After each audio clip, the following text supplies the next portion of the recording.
Après la mort de Gédéon, Israël se retrouve sans leader.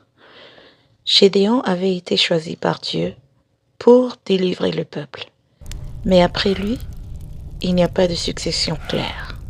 Et c'est souvent dans ces moments de vide que les mauvaises ambitions apparaissent.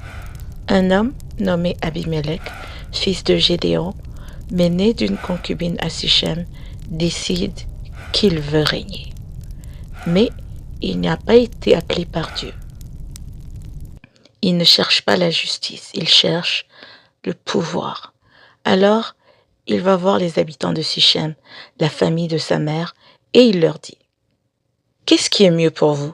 Être dirigé par 70 hommes ou par un seul, qui est de votre sang ?» Et le peuple choisit non pas la justice, mais la proximité, l'intérêt, le confort, le sang. Il lui donne de l'argent pris dans le temple d'un faux dieu. Avec cet argent, Abimelech engage des hommes violents et tue ses 70 frères. Tous, sauf un.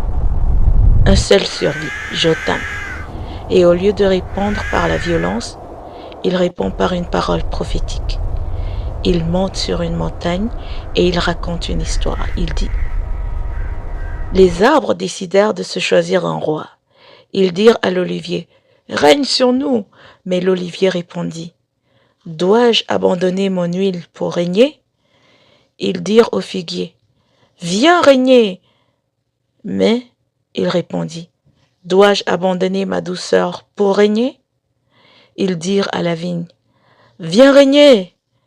Mais elle répondit « Dois-je abandonner mon vin pour régner ?» Alors il se tourne vers le buisson d'épines.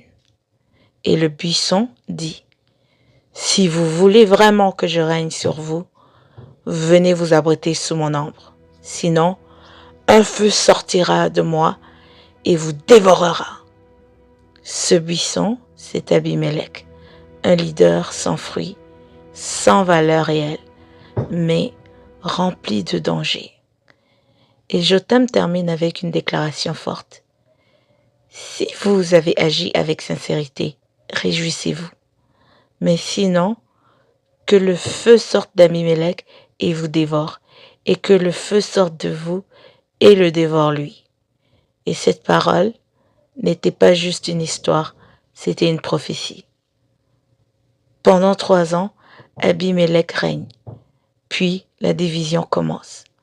Le peuple qui l'a manipulé commence à se retourner contre lui. La violence éclate, les trahisons commencent et finalement Abimelech détruit Sichem. Mais lui aussi tombe. Lors d'un siège, une femme jette une pierre du haut d'une tour et lui écrase le crâne. L'homme qui a pris le pouvoir pour l'épée tombe de manière humiliante. Et la Bible conclut ainsi. Dieu fit retomber sur eux le mal qu'ils avaient fait. Juge 9, versets 56 à 57. Cette histoire n'est pas juste ancienne, elle parle encore aujourd'hui. Elle nous montre que, quand les personnes de valeur refusent de se lever, d'autres prennent la place. Quand on choisit un leader par intérêt au lieu de la vérité, on en paie le prix. Et surtout, les personnes qui s'allient dans la méchanceté, sans repentance, finissent toujours par se retourner les unes contre les autres et s'autodétruire. Parce qu'au final, on récolte toujours ce que l'on sème. Le mal peut unir pour un temps, mais il finit toujours par diviser et détruire.